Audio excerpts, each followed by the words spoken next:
पहले मैं आप सभी मीडिया बंधुओं को नमस्कार करता हूं और धन्यवाद देना चाहूँगा कि आप लोग यहाँ पे आए और कवरेज कर रहे हैं। हाँ बिल्कुल, मैं निर्दलीय प्रत्याशी हूँ और निर्दलीय प्रत्याशी तो मैं विगत 20 दिनों से हुआ हूँ।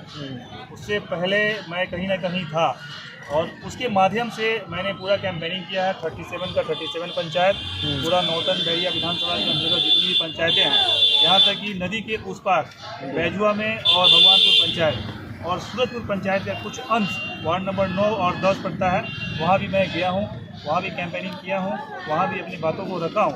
तो जो ये चेहरा है ये निर्दलीय है, सच है, लेकिन इसको सब कोई जानता है, पहचानता है।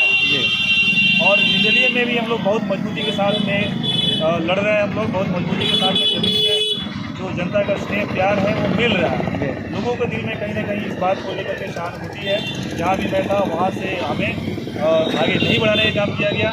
इसका लोगों के दिल में नाराजगी भी है, जिसका आप लोगों को मीडिया के माध्यम से प्रेस कॉन्फ्रेंस करके रिजाइनेशन वाला एक मास लेवल पे आप लोगों को पता होगा।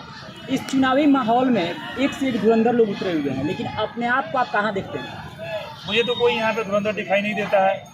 हाँ, टिकट जरूर लेके आए हैं। पार्टी का एक जो स्टाम्प होता है, एक जो तमगा होता है, वो जरूर पीछे लगा है। लेकिन मैं आपको बता देना चाहूँगा कि जो भी टिकट लेके आए हैं वो अभी जस्ट जनसंपर्क करना शुरू किए हैं टिकट मिलने के बाद से। तो धुरंधर कहाँ से हुए? पूरा पंचायत भी अभी नहीं घूम पाए हैं, एक बार भी अभी पूरा उनका पूरा पंचायत का कैंपेनिंग नहीं हो पाया है। और मैं 37 का 37 पंचायत 3 से 4 बार राउंड मैं लगा चुका हूँ, जनता से अपनी बातों को बता चुका हूँ। तो धुरंधर तो मुझे कहीं कोई दिखाई नहीं दे रहा है। और एक बात मैं और बताना चाहूँगा, जो चेहरे हैं पार्टी से जो टिकट लेके आए हैं वो हमारे विधानसभा के नहीं हैं। ये नौतन बैरिया की विधानसभा भली भांति जानती है और कहीं ना कहीं जनता के बीच में इस बात का चर्चा चल रहा है कि इस बार नौतन बैरिया की बेटा को ही यहाँ से आगे बढ़ाने का काम किया जाएगा। तो मुझे कोई धुरंधर दिखाई नहीं दे रहा है। सबका अपना अपना मोटो है इस चुनावी रणभूमि में उतरा हुआ है, लेकिन आप किस सोच से उतरे हुए हैं? विधायक क्यों बनना चाहते हैं? देखिए, इससे पहले मैं सैनिक रहा हूँ, फौजी रहा हूँ, ये सब आप लोग जानते हैं।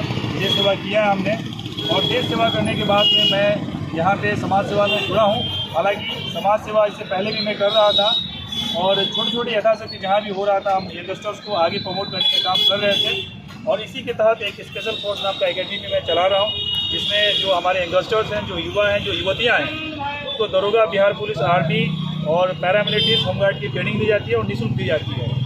अगर यहाँ की जनता आप पे भरोसा जताती है और अगर आपको विधायक बना देती है तो आप उनके लिए क्या करना? सबसे पहले मैंने कोई 3 ऐसा मुफ्त आपका वो मैनिफेस्टो जो विधायक को ला रहा है, तो आप क्या कीजिएगा सबसे पहले? बहुत बढ़िया आपका सवाल है। और नौतन बैरिया जो इलाका है ये ग्रामीण इलाका है, एक इलाका है। हालांकि सारे पंचायतों का अपना अपना समस्या है, फिर भी जो सबसे जो मेरा पहला जो काम होगा, नौतन बैरिया प्रखंड, नौतन बैरिया को अपराध मुक्त बनाना होगा। नौतन बैरिया में व्याप्त जो भ्रष्टाचार है, जो भी ऑफिस है, जो भी डिपार्टमेंट है, उससे सबसे पहला जो मेरा प्रहार होगा, भ्रष्टाचार पे चोट होगा, भ्रष्टाचार पे कील ठोकने का काम किया जाएगा। आपने 3 चीज़ पूछा है तो मैं 2 चीज़ और बताना चाहूँगा। इसके बाद जो प्रायोरिटी होगा वो बैरिया क्षेत्र में जो चंपारण तटबंध है, जो नारायणी नदी का जो तटबंध होता है, वो हमेशा वहाँ पे जो पब्लिक है, जो 8 से 10 पंचायतें हैं, उनके जान माल का खतरा हमेशा लगा रहता है, तो उसको पक्कीकरण करने का काम किया जाएगा। इसके बाद जो तीसरा काम होगा वो ये होगा, जो पुल निर्माण का जो मुद्दा हमेशा बनता है, बार बार पार्टियाँ आती हैं, प्रतिनिधि आते हैं, जनता को बदलाने का काम करते हैं, ठगते हैं, छलावा करते हैं, धोखा करते हैं, उसको बर्निंग टॉपिक बनाते हैं, चुनावी मुद्दा बनाते हैं, उस पर वोट मांगते हैं और पुल निर्माण का जो काम है वो ठंडी अवस्था में रह जाता है। ये आपने 3 काम पूछा था, ये 3 काम हुआ। इसके अलावा बहुत सारे काम हैं। मैं एक काम और बताना चाहूँगा जो प्रायोरिटी में मेरे दिमाग में चल रहा है और आप लोग भी इन समस्या से वाकिफ़ हैं। जब आप लोग बेतिया से आते हैं तो संसरैया जो पुल है, जो भितहा पुल है, जो कि गंडक नदी में पड़ता है, जो नहर पड़ता है, जो बड़का नहर पड़ता है, वहाँ पे जो पुल है आप उसका हालत देखे होंगे। उसका हालत जर्जर हालत हो गया है और उसकी जो चौड़ाई है, एक सिंगल 4 व्हीलर गुजरने की चौड़ाई है। जब भी गाड़ियाँ आमने सामने होती है तो वहाँ पे घंटों जाम लगता है।